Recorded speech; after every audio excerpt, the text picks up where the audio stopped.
You guys won't believe what happened. Dallas Fort Worth Airport, check this out. So big boy right here was smoking inside the airport when he was told he wasn't allowed to. He got irate, started attacking airline agents. Police show up.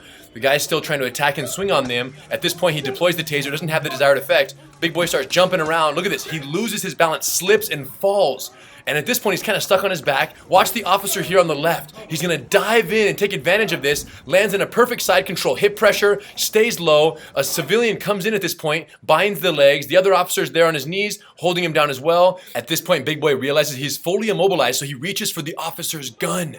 That's when several other civilians swarm the situation, stepping on his arms, laying on his body, putting all their pressure. You guys, I couldn't be happier with how the civilians intervened in this situation, and I also couldn't be happier with how the officers handled this situation. So I want to invite them to any GST course for the rest of the year, 100% free. In the meantime, let's talk about what would have happened if Big Boy didn't trip and lose his balance on his own, what the officers could have done. Here's the deal, you guys. They were very fortunate that Big Boy lost his balance and fell down on his own. And then the officer swooped around, landed in a perfect side control, and then all the help showed up. Amazing. What we want to talk about is what if Big Boy didn't lose his balance, the taser wasn't effective, and you have two officers that have to deal with this person. Here's what we would recommend. The contact officer go high, the cover officer go low. Hey, sir, we're going to tie up right here. We're going to go low, tie the legs up, tie him up, tie him up, tie him up. We're coming down, we're coming down, we're coming down. Here we are. And now we lay right here, okay? Once we get the person down, the number one mistake made is people try to pronate the subject too soon. So most officers right here, they would immediately say, okay, let's roll him over. And they go. The problem is he's going to get up in 1 second, and now you lose control. Especially Big Boy at the airport, he wouldn't stay down if he was allowed to do this. So instead, come back down, please. If Craig is tied up on the legs, and I'm upper body right here, look, once we tie him up, first thing is watch your weapons. Look, stay heavy, but look at my hand. Underhook for weapon retention. So it keeps him up. And we stay, and we stay. How long? How long? You don't? As long as it takes, but 100 seconds minimum. We love the 100 seconds. And from here, Craig, come around, waiting, and you chill. Once the spirit is broken, Craig, come around the other side, sir, coming around. Hold him tight. Sir, stop fighting, stop fighting. We're gonna tie him up right here and chill. Once we gain full compliance, now we roll him over. Craig, lace him up. Yep. Under, over. Look at this. Are you ready? Ready. Let's go. Boom, we get him over to his belly. I lay heavy and we chill. There's no rush. We chill. Eventually, he ties up the legs, check it out. Step up, goes in. Look at this, figure four. Comes under, ties it up. Once he's there and he's settled, that's only when I start making my advancements. I move to the north, and from here, we start underhooking elbows and grabbing. If they're too tight, keep your elbows tighter. Then we come around, look, circle, boom. The hand goes in, the knees drop, walk, pry, and tuck. He takes control there. Got it. And now, using pin compliance, other hand's coming out, sir. Coming out, coming out. All right. Excellent. And now we're here, tying him up, with or without help from civilians. Although the question is, for the officers and for the world out there, right? Civilians wonder, should I help, should I not help? In this video, They helped. 3, 4, 5 civilians came in, and that's amazing. It was perfect, couldn't have been better. And when we asked all of these officers here today, should civilians intervene, should they help? The answer is Yes! They appreciate the help, you guys, and sometimes you might wonder because you're not trained or qualified, but if they're having trouble controlling someone, your help could make all the difference in their ability to do so with the least amount of force possible, right? You lay them down, you lock them out. So especially in that moment of control. Yes, just slow them down, 100 seconds. Yes, be safe.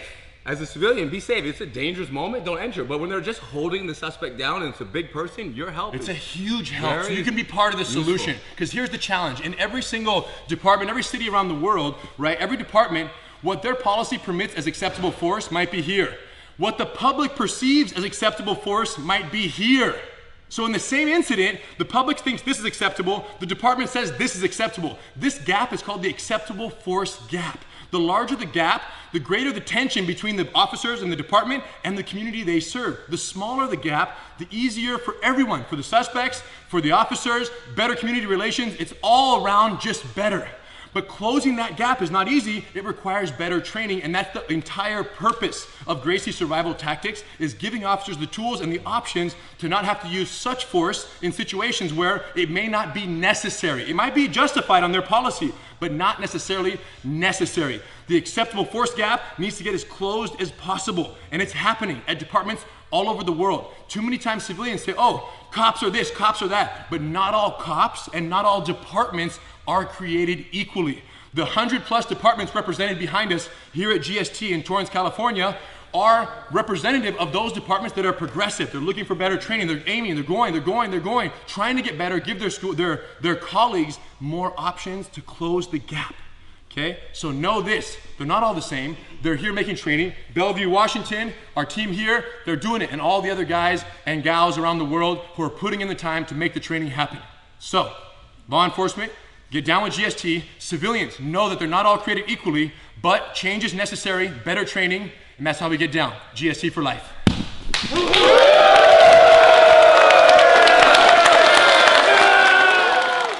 GST is a movement. It's inevitable. It's like water. It's just like jiu-jitsu. It's coming. It's giving us a dynamic change in law enforcement today, and I'm proud to be a part of it. GST is the best course you'll ever take in law enforcement, hands down.